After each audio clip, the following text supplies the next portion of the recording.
Hi, welcome back. So in this video, I am going to be teaching you how to add classes and IDs to our document here and actually start using some of these selectors. Now, I'm not going to teach you any of the properties yet because we're going to cover that in a little bit later in this section and in the next few sections, but I'm just going to be teaching you how to get familiar with classes and IDs because they are by far the most commonly used selectors in CSS. I mean, sometimes, very uncommonly, you would see some element selectors and other types of selectors, which we're going to go over in the next few videos. But the two most common that you're going to see are classes and IDs.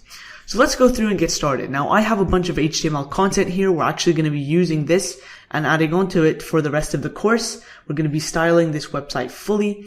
But let's actually go through and start adding these classes and IDs. So the first thing you need to note before we move on is that classes and IDs are different. You can't just use them interchangeably. And I'm going to explain why in the next video, but for now, let's just pretend that they are the same and we can use them interchangeably because they have almost the same methods of application. So let's go ahead. Now, the first thing you want to do is identify the element that you want to target. So first of all, let's just say I wanted to maybe make the color of this red. Okay, so the color of this title. Now that we know we've targeted it, we want to actually go through and edit it.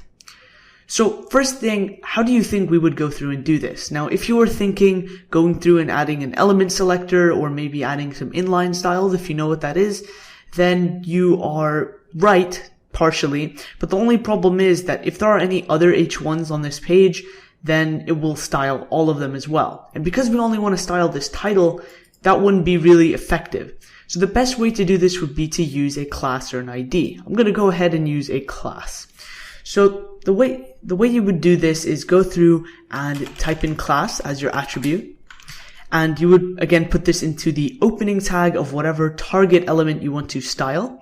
And in here you're going to put your class name. Now this isn't where you put your CSS prefix. This isn't where you put the dot as I explained in the last video.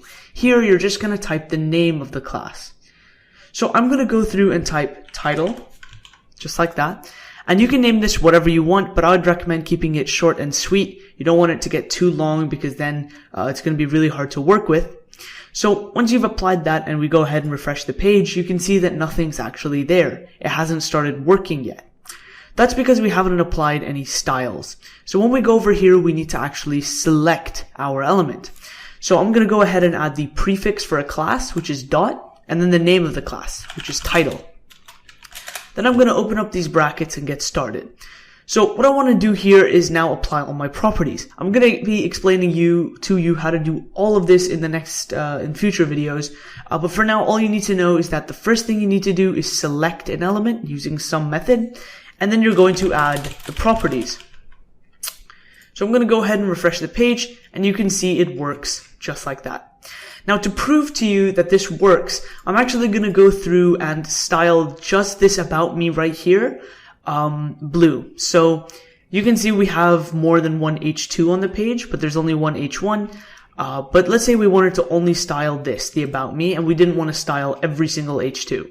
What I would do is go ahead and add a class of subtitle to our target element. And then here I would select it just like that and give it its color. So you can go ahead and try this if you want. Don't try and do anything crazy. If you know it, go ahead. But for now, let's just go ahead and stick with that. And there you go. You can see we've styled that blue and it hasn't changed anything else. So that's working perfectly. It seems to be going fine and we're selecting everything. But what if we wanted to use IDs? So let's just say that this right here, this contact us, we wanted to use an ID for it. Now, for now, we don't actually know why we want to use an ID, but let's just pretend that we do know why. So what I would do is go ahead and use the ID attribute. So I'm going to go ahead and add that, and I'm going to say contact-us. Now, usually in CSS classes or IDs, you would use these dashes right here instead of dots or uppercase or any other naming convention. This is just kind of the standard way to do it. Now, in order to style it, I can't just go ahead and do this. This wouldn't work. The reason being, the prefix here is a dot. So CSS would interpret this as a class and not an ID. Instead, we're going to have to use our octothorpe, our hash. then why don't we go ahead and color this one green? Okay. Let's go ahead and refresh the page and check this out. And you can see that it has this kind of olive green color. So it's working great. So there we go. You can see that we've worked with some of these selectors and applied some of our IDs. Now, you can go ahead onto the GitHub repository, pull it, download it, do whatever you want. If you don't know how to use Git, I do have a free course on that as well. But it's very easy. You can go back to any state and time, check it out, and play around with these. Try and replicate this and add your own classes and IDs and try and, figure out how things work here. So yeah, that's pretty much the basics of adding classes and IDs. In the future, we're going to use some more complicated selectors, which don't actually involve having to directly reference some of these. So those are going to get pretty complicated, but we're going to build up to that point. So let's move on.